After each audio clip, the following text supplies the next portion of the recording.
Welcome to our Kickoff Continuing Ed webinar. We're going to go through some don'ts and do's, some new things that have changed, particularly over the summer, but certainly in the last 9-10 months, alert you to some interesting new pitfalls and new opportunities to help you succeed at SEO.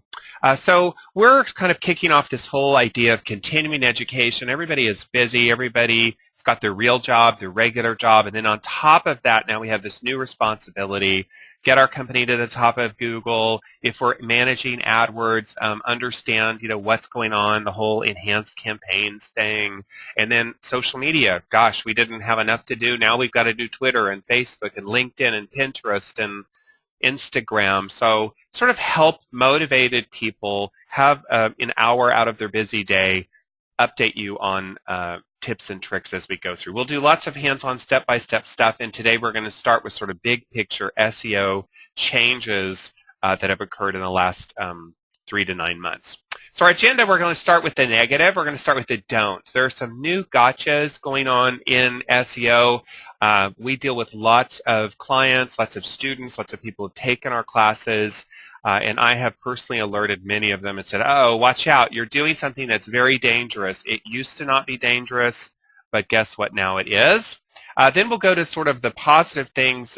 Google and Bing, to a lesser extent, have created some new opportunities, some things to be aware of, and then we'll kind of conclude with my motivational minute there about never stop learning, staying abreast of all these fun-filled changes. Okay, so 2013, there's that sort of Chinese proverb, live in interesting times, right? We live in a very interesting time. For whatever reason, the sleeping giant of Google has been awakened, and really this has been a very exciting 9 months in a sort of good and bad way. Google has suddenly kind of gone on the warpath over certain SEO features, and they've rolled out a lot of changes out there. So some are negative and some are positive, but this is really a year, last 3 months, you need to pay attention. Some big things have changed. Okay, so let's talk a little bit about Penguin. Google is naming all of these changes sort of after animals. So, you used to think penguins were nice, and they're not anymore. So Penguin really has been rolling out here since April 2012. And I look at it like a Google watcher. We want to think, what are they going after? What is sort of the philosophy behind what Google is doing? And we've had several people come to us who have been, attacked, nearly killed by the penguin, right? What is it doing? What is Penguin really, what's the philosophy? It's really all about link schemes. So Google is really on the warpath about, stop manipulating inbound links, right? And I'm like, well, what fun would that be if I didn't get to manipulate links, right? So Google is on the warpath, and it's saying we're really kind of sick of people who are manipulating the algorithm through link schemes. And where do we see the big attacks? The first attack that Google made was against low-quality blog networks. So here's your scenario there. Somebody approaches you. I have 500 blogs. We're going to link to your website, best hypnotherapist ever, over and over again. That got crushed about a year ago. Very dangerous these days to do that. Press release SEO. I am a big fan of press releases. I maintain a belief that press releases can really help you with SEO. They've been on the warpath against press releases. Anything that's cheap and easy, they have been attacking. Now, in our little class here, just short and sweet, we're not going to explain how to recover. I just want to make sure you're not touching any, dangerous things. So how do we get on the naughty list? How do you get on the naughty list? If you're doing something, what are your problems? Okay, we're going to go through this in a little bit more detail. First and foremost, participating in low-quality blog networks, buying links, having somebody who has 50,000 blogs or 100 blogs or 1,000 blogs, very low-quality blogs, and they all link back to you in an over-optimized way. They all link back to you with the phrase reverse mortgage. That is your surest way to get on the naughty list, is to be participating in this scam. There are still a lot of people who will send you an email, who will solicit you, and they didn't get the memo that this is really more dangerous than ever. Now, how do you know that you've been hit? You'll see a dramatic drop in your rankings, and it will usually be timed with the update. So February, and then there was a big rollout, I guess, in sort of early August.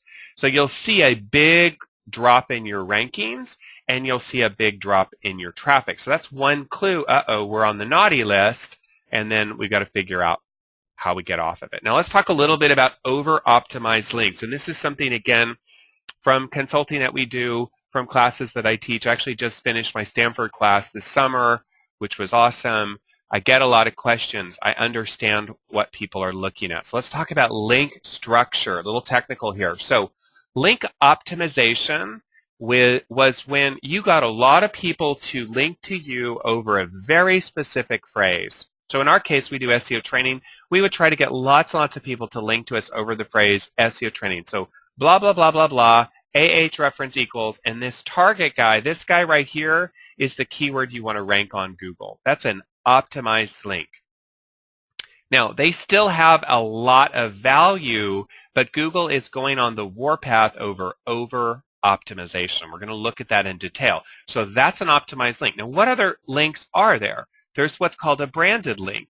Blah, blah, blah, blah, blah. Visit or click on the company name. That's a branded link. Could be the name of your product. That's a branded link. This is not a keyword that people really compete to get to the top of. It's your unique name. And then the final sort of name that you need to understand is what's called a naked link, right? I love SEOs because we have to name everything like he, like we're in junior high here. Naked links, not what you think. Naked links are HTTP links. So link optimization really refers to overdoing this first type of link in your inbound link structure. So what's our takeaway? Negative, positive. What's our takeaway here as we look to the fall, we look to new things, look to ways? You want to be natural. That's what the Google message is.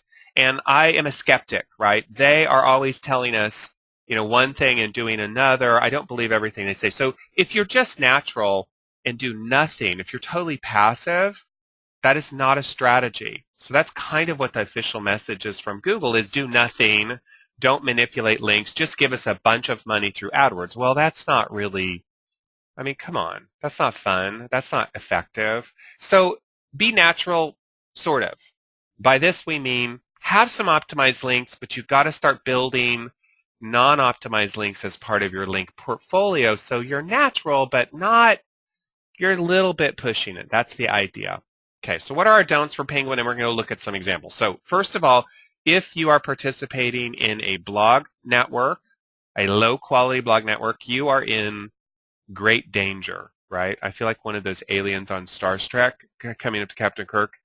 You are in great danger, right? If you are doing this, you are in great danger.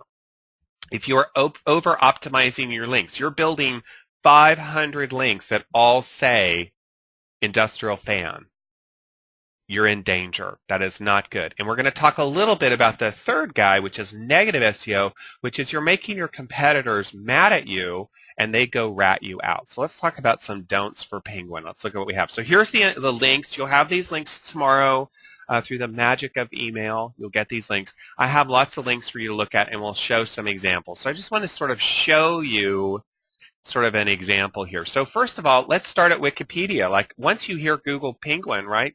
Go Google it. There's a nice little esoteric article about it on Wikipedia that at least give you some idea. If you're not following Matt Cutts is, I think of him as the press secretary of Google. He is the official spin on what's going on. I do not believe everything he says. He's paid by Google. It's the official propaganda of Google. Very important to pay attention to what he's saying. Here's his announcement in May. They gave a lot of warning as to what they were mad about.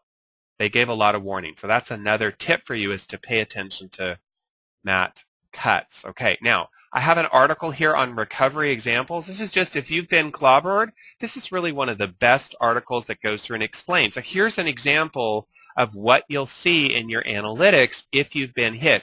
You'll see this rapid decline in your inbound traffic, and then if you're lucky, you recover. So this is your decline. You want to look for those sparks in your analytics. I'll show you in a second where those would be. Now, let's talk about what is dangerous. buying links. There are still people out there, text link brokers, sponsorreviews.com. These websites are dangerous because they are right in the crosshairs of Google. So buying links, be careful about that. That's out there. Now, let's talk about link profiles. How do you know if the alien is coming up to you and you are in great danger? How do you know this, right? What's a way to know this? Well, there's some neat little tools. I'm going to show you with Open Site Explorer. I'll show you sort of how to get a sense of this. So let's take a website. So this is onereversemortgage.com. It does pretty well for the searches reverse mortgage. Let's put them into Open Site Explorer. I have the paid edition of the tool. You can use the free edition as well. Okay, this is a report.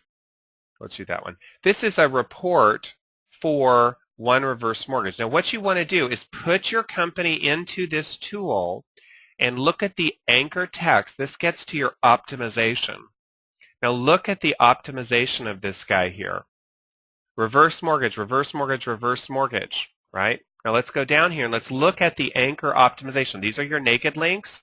So that's a naked link. That's an optimized link. So naked, naked, naked, and look, and that's our company name. That's sort of a branded link. And then look right down here. Now, if you are an algorithm, if you are Google and you look at this, over optimization, many links that say reverse mortgage. Now, they are actually still performing well on Google searches, okay? But the alien is coming to them and saying, you are in great danger because your link profile is very optimized on one phrase. This is unnatural. This is unusual. This is like Google is the traffic cop and everybody else is just going down the highway. You are going in the red sports car at 90 miles an hour, weaving in and out of traffic. You are sending a huge signal to Google, I am manipulating my link portfolio. So if you put your website into Open Site Explorer or Ahrefs and you see that heavy over-optimization, what do? Okay, if you haven't been caught, good.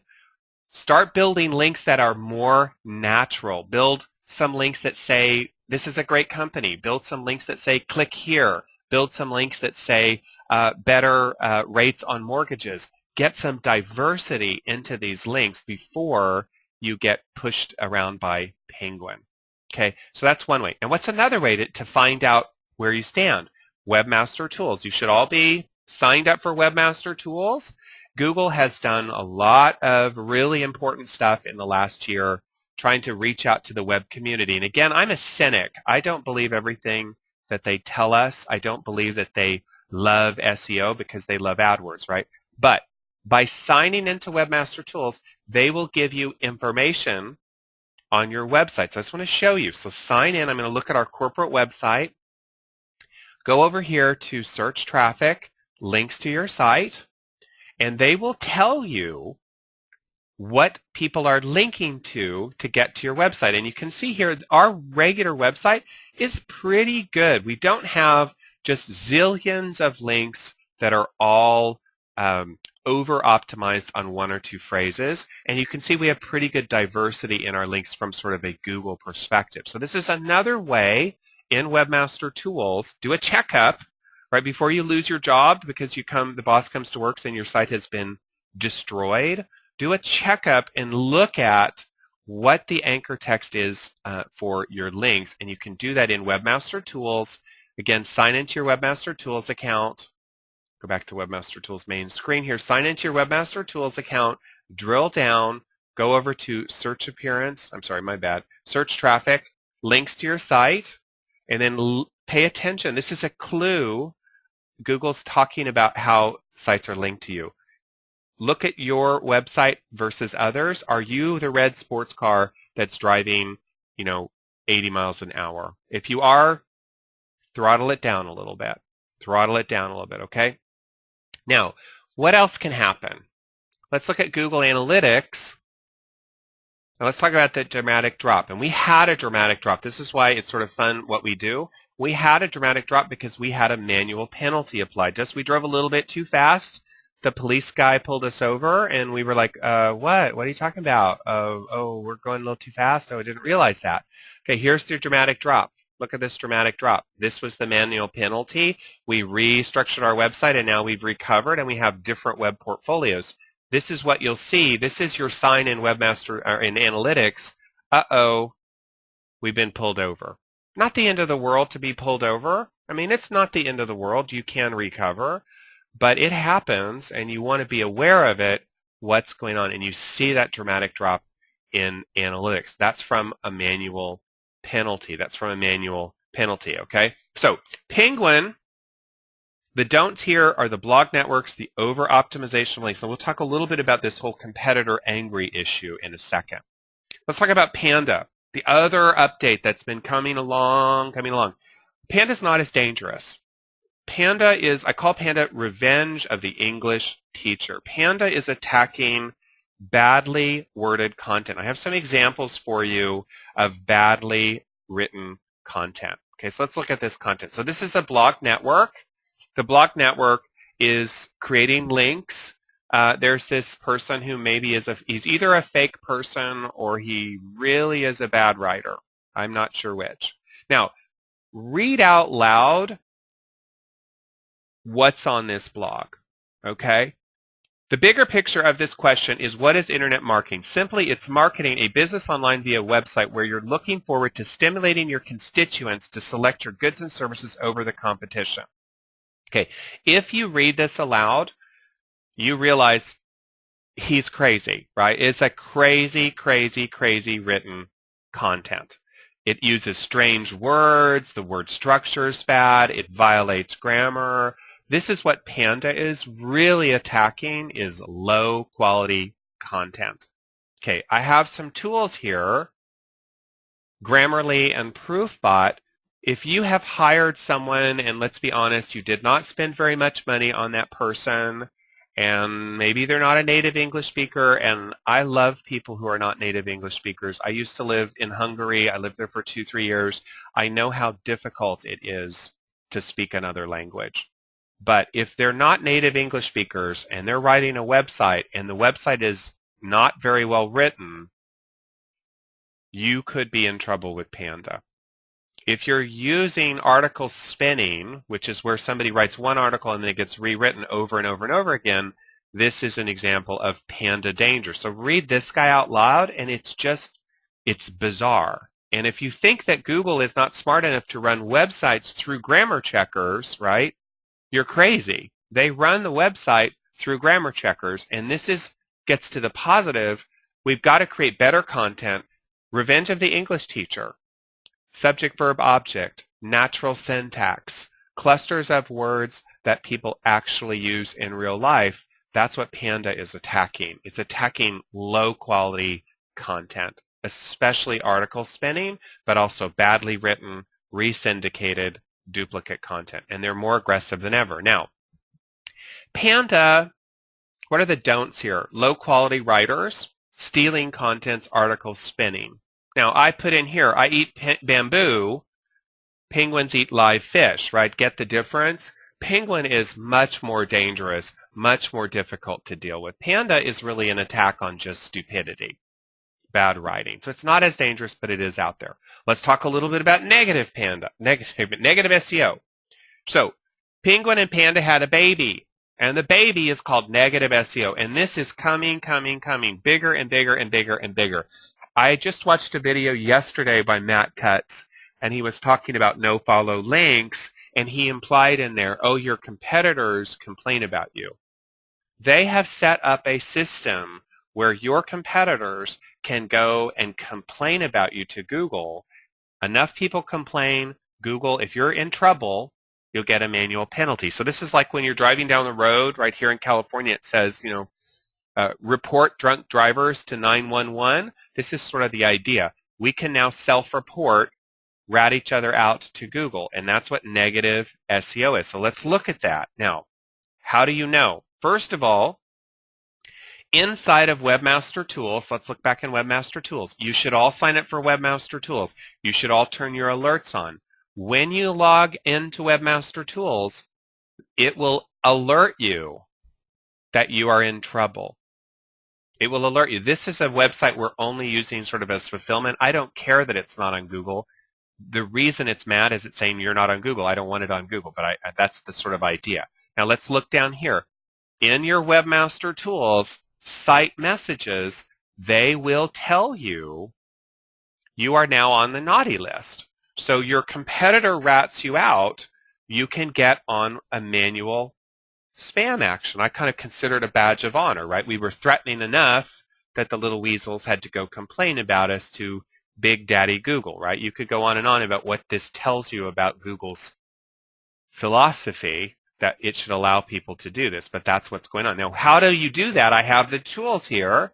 There are tools in here to go object to a competitor. Now, I'm not recommending that you go put your competitors in here, but Google has enabled this functionality. There's also a way you can complain about a site that has unnatural links. So negative SEO, which did not really exist a year and a half ago or wasn't nearly as dramatic, this is becoming a bigger problem than it used to be. What's the takeaway here, right? Don't go boasting about how awesome your SEO is. Don't piss off your competitors so that they notice you and complain. It's kind of like, just chill a little bit about what you're doing, and that's where negative SEO is coming. At Webmaster Tools, very important so that you are alerted if you're on the naughty list. All right, so here's our takeaways on our don'ts. Penguin penalizes aggressive link schemes and over-optimized links. So just don't. Just stop it. Just stop being so greedy, right? Panda, right? Call up your high school English teacher. I had so many fantastic English teachers in high school, and I still hear their little voices in my head when I write sentences, right? So, homage to the wonderful English teachers I know you all had. Write better content. Manual penalties, watch out for those. Watch out for your competitors. This is coming, so be modest. Sign up for Webmaster Tools. Make sure the email alerts are turned on to Webmaster Tools. Log in every week, every month, and be aware of if you're on the naughty list. Because they are, to their credit, to Google's credit, I sometimes feel like a Google basher. To their credit, they're doing a good job at trying to alert people of what's going on in this sense. So they're trying to be traffic cop, and they are telling you, do not pass go, do not connect $200, you're in jail. So you can use that. All right, so now let's turn to the new opportunities, the positive things that you can do, right? So the trend where they're going is they're trying to encourage all of us people who write content, who manage websites, to create better, more natural content. So, I try to invest in stocks. I bought Facebook a year ago. Whoo, boy, that's exciting. So the trend is your friend. The trend is your friend. So let's talk about trends. Okay, so let's talk about original content, right? Netflix, YouTube, Amazon, House of Cards, right? These are original content being produced in new formats. This is the trend, not just on the web, it's the trend on video. So think about creating original content on your website. So stop being so lazy and try to create interesting content that other people will want to read. And guess what? Google's going to reward you more than ever for creating interesting, original content. This was a great series, by the way. I don't know if you watched it. Highly recommend it. Let's talk about rich snippets, which is part of this. Rich snippets are coming in a big way. Microdata. The future of the internet is chicken soup, and let's talk about rich snippets. We'll go look at some snippets in a second. We'll talk about where these code changes are coming and why they're really important. Let's talk about Google+. This is another part of our dues, right? Google+ is pretty lame, okay? Let's be honest. It's lame, right? People don't use it in a huge way. It is not Facebook. It is not Twitter. It's not even Instagram, right? But it has a very rich daddy. So remember second grade, and you were like the cool kid, and you were in the front of the room, and you were sitting there in the front of the room and you're so cool, and in came the nerd person, that would be me, the nerd person, and they were just like, okay, who are we going to beat up at lunchtime, right? But then you realized, uh-oh, they have a rich daddy, they've got a great swimming pool, they have awesome birthday parties, they have every electronic gadget known to man. I better be nice to them, not because I like them, but because daddy is awesome. Daddy has a lot of money. That's what Google Plus is. So we're going to talk about authorship, about the Google Plus One badge, Google Plus One badge, and Google Corporate, right? So I stole this meme. I did give credit. I love this. Created a meme with Google Plus as a Charlie Sheen as a little boy, like hashtag winning, right? So think about Google Plus as part of your do's. All right, and we're going to look at video. Let's talk about the to-dos first. Okay, so let's go and let's look at some of these things. So original content, I don't really have a magic bullet there. Just I put it on the list like, hey, note to self, note to team. Are we systematically creating informative original content for our blog, for our website, for press releases, infographics? What's our content marketing strategy?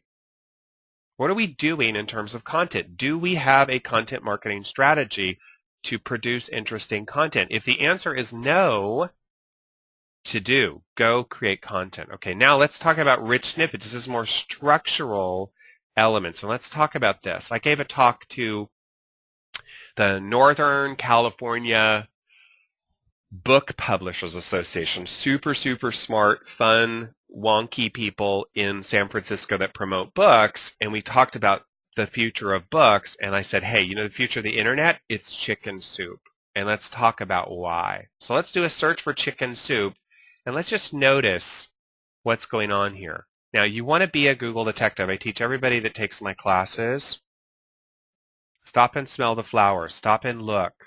Look at what you see on a screen. Look at how this is such an interesting search result page, or a snippet, you know, a SERP snippet. Look here.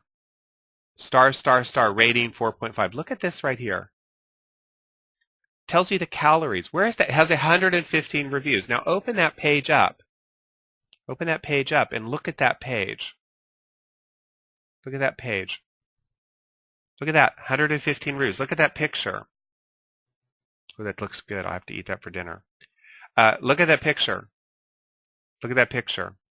This is being communicated through rich snippets.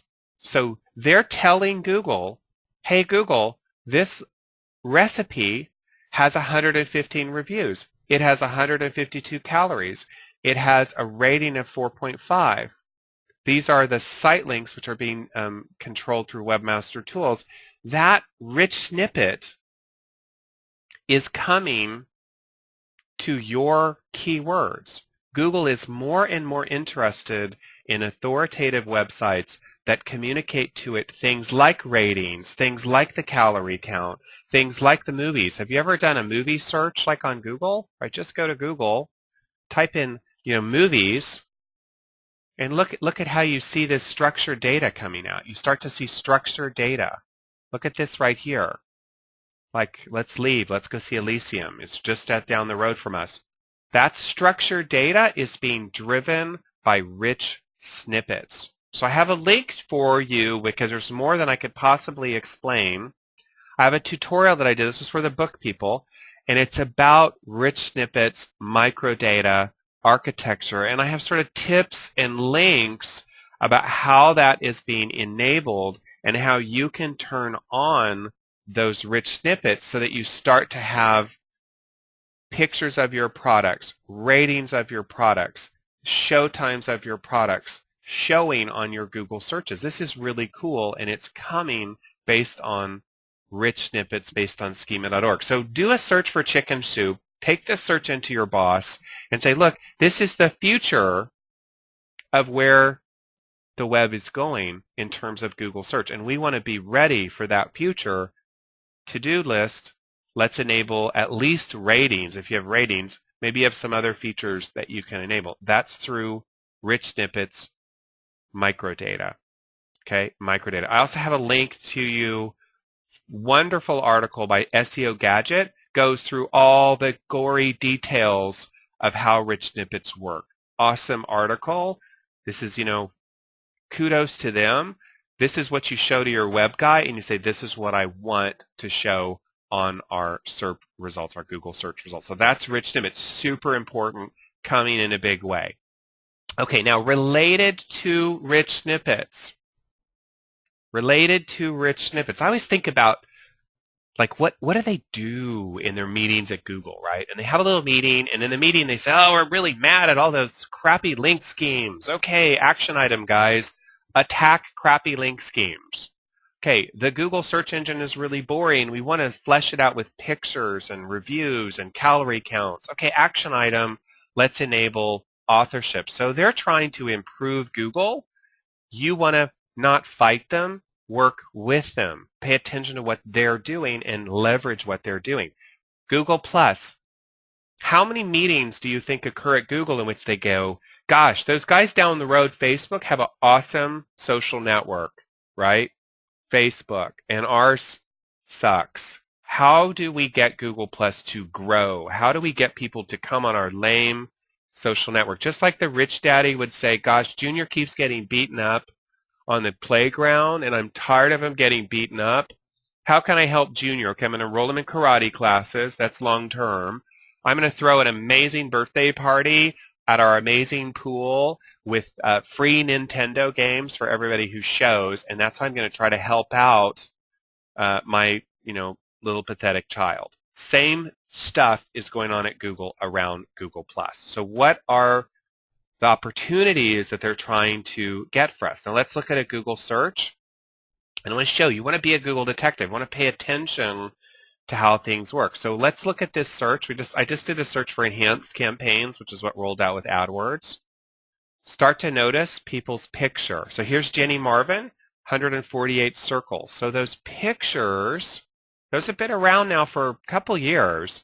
You're seeing them more and more across searches. So they're like rich snippets.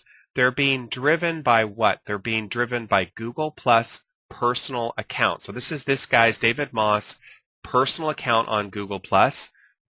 He only has 441 people in circles. It's pretty lame, right? That is getting that picture to show. I have a tutorial link for you. Think about, hey, who should be the spokesperson of our company? Let's get their picture to show on Google. How do we do that? We need to turn on Google+. We need to enable Google+ at a personal level. The boss says, hey, nobody cares about Google+. And you say, look at these pages. Don't we want to be the person? Don't we want to be the person with the picture? Don't we want to be the person standing up? Don't we want to build up our blogs? We don't care if anybody ever clicks here, but they'll click on us more if we have our picture. So the takeaway here is Google+ Personal is allowing that picture, I have lots of examples for that. I have a tutorial. Go through the tutorial. It's been around for a while. I've revamped it. I've revised it. It's very idiot-proof. Step 1, Step 2, Step 3, how to start to get your picture to show on Google searches. Now, think about it from Google's perspective. I've got two websites that are competing to get to the top of something like, red women's shoes, right? Website 1 does not use Google+, does not like my little pathetic child that keeps getting beaten up. Website 2 is being nice to my kid, is being nice to Google+. It has a Google+ corporate account. It has Google+ personal enabled with pictures. It's got the +1. Who am I going to reward on search? Who's going to get the better search position? The person who is nice to my child or the person who is ignoring little Junior, right? Hello, come on.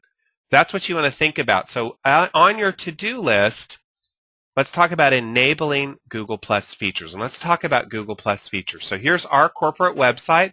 Here are the features that you want to enable.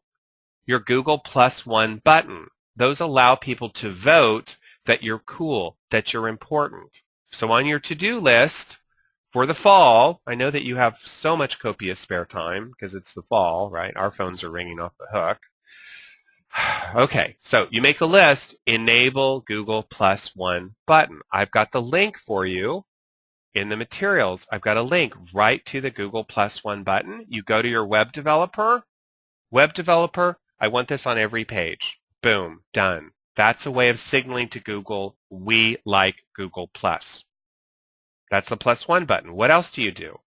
On your corporate page, at a minimum, sign up for a corporate Google Plus account. Turn it on, enable it, try to get followers, right? We only have 152 followers on Google Plus. It's lame. People don't use it, right? But we're sending a signal out to Google. We're trying to help you grow Google Plus. I generally recommend just post the same stuff that you would post onto Facebook on Google Plus Corporate, and don't worry about it. It's not used in a big way yet. You're trying to send that signal out to Google, hey, we love you. And then finally, turn on Google Plus Personal. This is the one that has the most traction, the most legs. I have a couple thousand followers on Google Plus. It's pretty interesting. It's the one that gets the picture to show on relevant searches. Then start sharing content on Google Plus, and you've done a wonderful job doing what? Sending out a signal to Google that you like Google Plus, you're supporting. And where's this all going? Google is looking at websites and it's trying to make, let's just think about it from Google's perspective. It looks at a website like ours and it's able to see how many people have +1 the page. Does it have an active Google Plus authorship connection? Are the people who are writing content, do they have a lot of followers? Are they talking about the subjects? Does it have a Google Plus account? All of this authorship is substantiating that this is an important website. That's really, what does that remind you of? Links, link building. SEO from 5 years ago was all about link building. SEO in 3 years is going to be about social authority. So you got to start to get that social authority. Do your Google searches. Pay attention. Just do a simple Google search, like my most favorite search. Just do pizza. You're going to see the carousel. This is being driven by Google+. That's being driven. So it's a huge sign to you how important Google+ is in this market. Pizza, it's like chicken soup. It's the foundation of the internet. It's the future. Pizza is the future. Chicken soup is the future. These are signs. Pay attention to Google+. Pay attention. Not because anybody uses it, but because Google likes it. Maybe somebody will use it. I like it. I think it's a great network. It's just, it's kind of like some of those shows on TV that nobody watches. Okay, a couple final things. Let's talk about video. Video just gets bigger and bigger and bigger and bigger. So as I'm sort of trying to orient you guys, get you motivated, what are we going to do now? What's our fall marketing plan? Is video in your plan? What are you doing for video? There are some awesome uses of video that really help all sorts of websites. All sorts of websites. YouTube is our #2 search engine. #2, it's bigger than Bing. The question is, what are you doing that's video oriented? So just some quick examples for you on video, right? Look at your Google searches. How to put on eyeshadow, and look at who shows up here. YouTube, YouTube, YouTube. So lots of your how-to searches, lots of your esoteric searches, they show up with video, and people want to watch videos. Think about SEO optimization of target videos. I had a client a while back this summer, facelifts in Miami. Let me just see if I can show you this. Facelifts in Miami. I loved this. This was like such a great example. Right? So you're thinking of getting a facelift. A lot of people will type in facelift Miami, facelift New Jersey, facelift, New York City. Here's a video that they named facelift Miami. So this is kind of silly, right? I mean, a facelift in Miami is not different than a facelift in Fort Lauderdale. But they named the video facelift Miami. That gets them on this page with a YouTube video that then promotes Leonard Hochstein, who I guess is a great facelift surgeon. The point here is that's one use of video, very valuable, very valuable. So we're kind of wrapping through our to-do list for the fall. Think about using video, and it can be used in ways that are kind of counterintuitive. Let me show you another example of video, which I just think is awesome use of video. More and more companies should do this. So here's Mary Alexander Law. Full disclosure, I have no connection to her. She just has an awesome SEO page. Land on her page. She's a personal injury attorney. Look at this video. Click on the video, and it's going to open the video. It's being bad here because I'm in Internet Explorer. It'll open that video and start that video. Why? Think about how it works. You do a Google search. You land here. You're very skeptical. Should I use this attorney? Oh, I'm not sure. I don't want to give them my name and my email. I'm not ready to take this step yet, but I'm going to do video because video is going to do what? Non-threatening introduction to the firm, why she's so awesome, why I should give her my lawsuit, right? Think about your user experience. Nobody wants to read this boring content on your website. Nobody wants to read it. It's too boring. Reading is hard. I want to watch a video. So video is a huge selling tool directly on the website. It's a huge selling tool on YouTube. The takeaway there is, are you thinking about video? If you're not, start thinking about it. If you are, think about ways that you can improve your YouTube. Okay, so this is our very quick, out of the box, don'ts and do's. Give you a laundry list to go back to your team and start to think, gosh, what are some new things that we could do to improve our performance? So from the do perspective, original content. So here's your takeaway. Here's your question. Are you creating original content? Are you thinking about content? Do you have a content marketing strategy? That is becoming more important than ever. Rich snippets. Go and look at chicken soup. When you do a Google search, look at pictures showing up. Look at breadcrumb trails showing up. Look at reviews showing up. Look at calorie counts showing up. Look at all those things showing up and then ask yourself, are we enabling rich snippets on our website? What are the action items that need to happen so that we can enable those rich snippets? So hugely important trend. Google owns Google+, right? Here's the duh. Right? I teach so many classes and trainings, and I love mentioning Google+, because you mention Google+ and people roll their eyes like, oh, this is so stupid. And then you say, who owns Google+?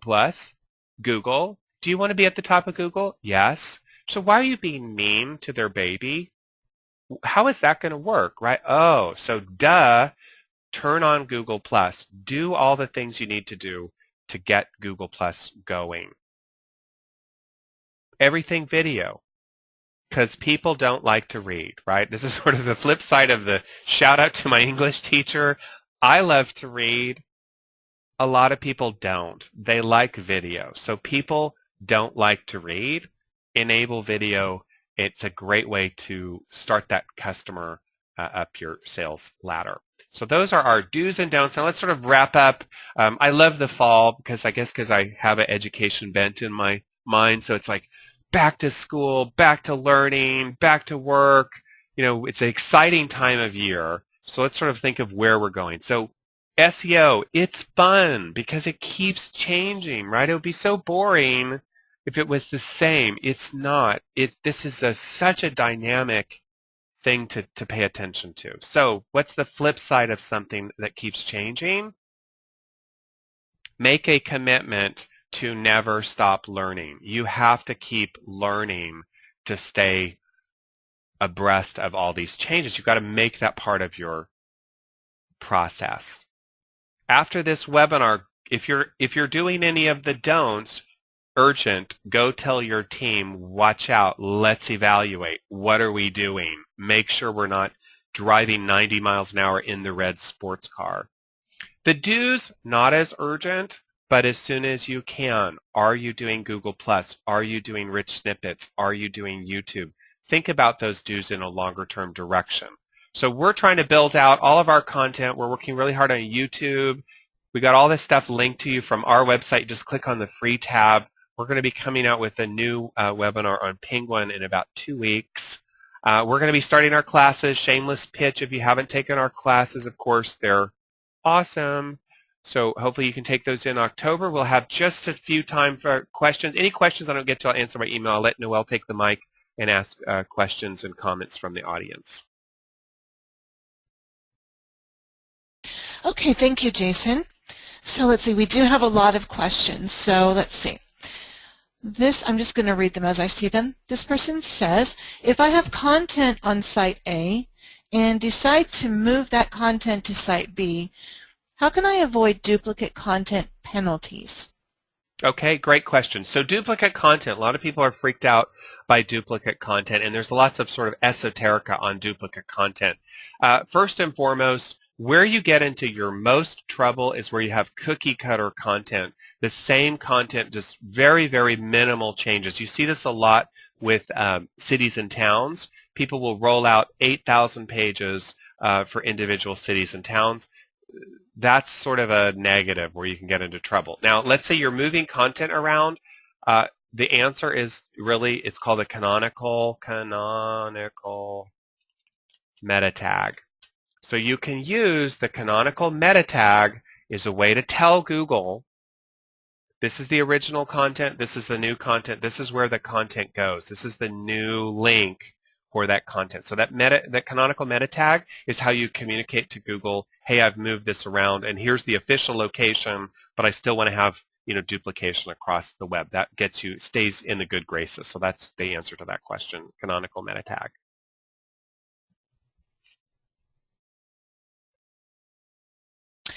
Okay, this person says, as far as links go, what about internal optimized links on our own pages? Is that don't or do's that just refer to inbound links from others? Yeah, that is such a great question. I'm so glad that you asked that because it's a very important new distinction. So what are we talking about here? And this is what's so exciting about SEO is, the gray areas, right? So external optimized links would be Progressive builds link after link after link that says auto insurance quote. But internal optimized links, homepage, homeowners insurance, down to the landing page with subpages also optimized around a key phrase. Here's my thinking. I don't think Google's going to penalize you for internal optimization. In fact, I still think they're going to reward you because it's your own website. It's not a cross-link from progressive.com to somebody else. It's internal, so it's not like it's a scheme in terms of link building. You're just doing humans and Google a favor by saying, look, land on this web page. These are our primary products, and they are also our primary keywords. So actually, I think link optimization on page is as important or more important than ever, but link over optimization off page, other websites, is dangerous. So that's a great question because this is a new kind of fine distinction. Think about drawing a line here between your off-page external websites. Let me clear that up. So external websites that link into Progressive, I want link diversity. I want some keywords, branded links, naked links, etc. Internal links, I do not want a lot of link diversity. I want optimization. Excellent, important point to really, give that person an A+, Noelle. That's an excellent question. Duly noted. Okay, this person says, we have two competitors using questionable SEO tactics who consistently beat us in the organic rankings. Our SEO company insists that because the other two also pay for AdWords and we don't, that Google is looking the other way regarding their transgression. So in other words, Google isn't making any money off of their company, so why not give an organic preference to their competitors who are providing them with money? Is that possible, or is that just sort of myth? Who knows? I don't think that unless you're spending millions of dollars, I don't think that there is any connection between your AdWords performance and your organic performance. So in that sense, I do give Google credit. I do think they do a pretty honest job of separating AdWords advertising from organic results. And so I don't think that is that likely. What often happens is the people who do well on AdWords, they're motivated, they have good keyword lists, they're focused on their SEO strategy. So they're doing better on both tracks. That's common because they're more focused. And then, here's sort of the dirty trick is if you think that they're doing things that are, against these policies, there are ways that you could go and you could complain about a website. You can say, oh, this website is buying links, selling links. You can go and say, look, their website is still showing up, Google, but it should be penalized. I'm not saying to do that, but that opportunity does now exist, and it is much advanced from what it used to be. So you could do a positive thing, try to improve your SEO. You could do a negative thing. You could attack them, especially if they're doing things that are a little not kosher. I don't think the AdWords per se has much impact on SEO. I think Google is pretty honest about separating those two tracks. Okay, this student says, in January, my traffic dropped by over half since January, and I found 25,000 links into the website that I didn't know about. What should I do? It looks like a lot of the links to our content is from blogs. Yeah, so that's where if you had a bad link profile, you're in trouble. And again, repairing a penguin penalty is more difficult. Think about, and I love analogies, right? Think about driving 85 miles an hour down the freeway. Once you get pulled over, you're talking about a $500 or $600 fine, take driver's ed, etc.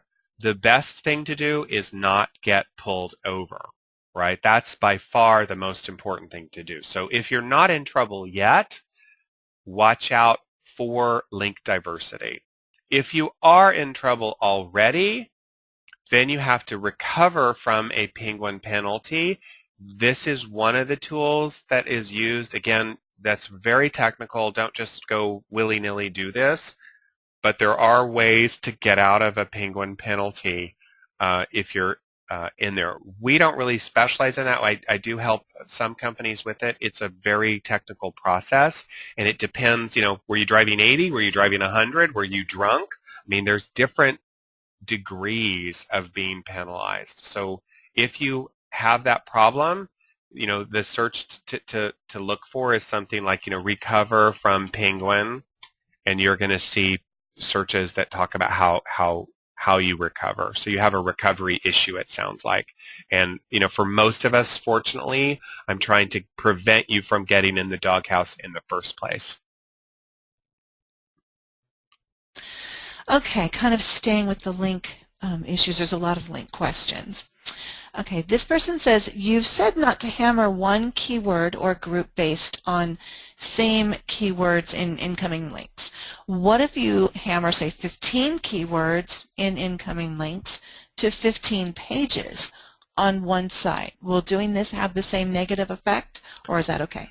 Oh gosh, we get very, very, very esoteric questions. I think what I kind of see tea leaf reading here is, you need link diversity, and there's some quantity aspects as well. If you have a lot of links, then I think you can actually get away with, micro-targeted, you can have your top 10 keywords, and they're sort of in there amidst a lot of other links, a lot of naked links, a lot of branded links. So the way I think about it is look at your website, decide your maybe no more than 10 keyword themes, build your link portfolio around those keyword themes, and as you're building links, get a good, healthy dose of naked links and branded links, your company name, so that those embedded links are clustered amongst a lot of just more neutral links. And then I think you'll be fine. None of this is perfect, set in stone,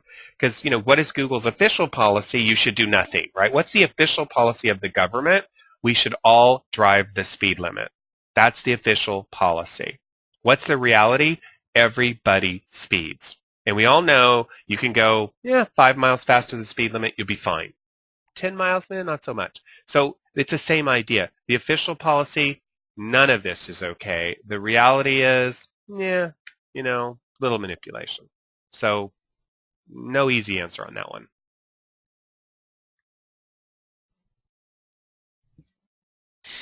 Okay, this person wants to know, how many people does one need to have in circles to get a photo to show up in a search? Yeah, okay, so what we're talking about here is this whole showing your picture, and they move this around a little bit.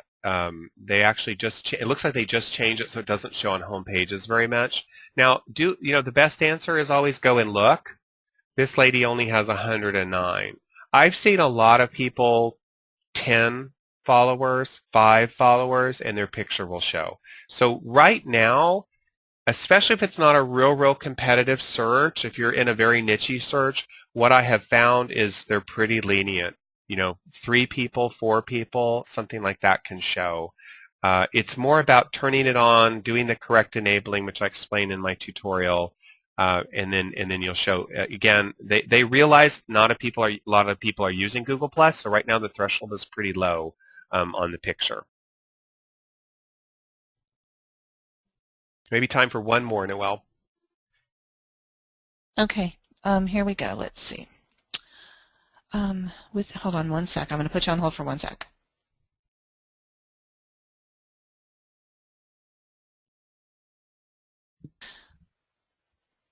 Okay, let's see. How do you grow your Google Plus network and circles to increase your ratings? What's the best way to find people in Google Plus? Yeah, okay, so that's a great idea, great, very important question. So how do you grow your circles, right? So I'm going to shamelessly ask all of you, go follow me on Google Plus, and I try to share interesting things. Like yesterday I shared, it's hilarious, it's Amazon's compilation of the craziest reviews on Amazon. So get your stuff set up. In that sense, very basic content marketing. Share interesting things to your community. Like I share information on SEO, social media, AdWords on Google+. Hopefully people follow me or circle me on Google+, and off I go. So the first sort of basic point is, share interesting content, and then, cross-post. I cross-post a lot of this to Twitter and build followers in that way. Secondly, you can think shamelessly here. I got my first, 1,000 followers on Google Plus by when I came out with one of my books. I said, look, follow me on Google Plus and I'll give you a free copy of my book. And then I just made it very shameless. Follow me on Google Plus, and in exchange I gave you the book. Again, unlike, say, Facebook, Google is much more look the other way on schemes to drive up Google Plus followers. So think about giving away something for free, an ebook or free consult or something, and then using that to drive your original follower base and then build it up. It actually is a really good social network. It just isn't heavily used. And then share interesting content. So Noelle will wrap us up with more information on other things that we're doing. I want to thank everyone for showing up, and I'll answer all the questions by email. Okay, we are out of time, but I do want to thank everyone who attended today's continuing education webinar. Any questions that were unanswered, and there were actually a lot of really good questions, Jason will get to those by email. Our next continuing education webinar will be on September 27th, and it's going to be on SEO-friendly link building post-Penguin. Now, our paid training series on SEO begins October 1st, with the first class being on keywords. And of course, this is the first of our 7-course series on SEO. We have also newly revised our ever-popular free top 10 SEO tools for Google and Bing. And the next free session will be on September 26th. So you can find out more and sign up for any of these classes by going to our website at jm-seo.org. So as always, if you have questions, please email us or give us a call. Reach out to us where our contact info is on the screen, and we're always happy to help you out with anything that you need. So do reach out to us. I want y'all to have a great rest of your day, and thank you, Jason, and we'll see you all at the top of Google.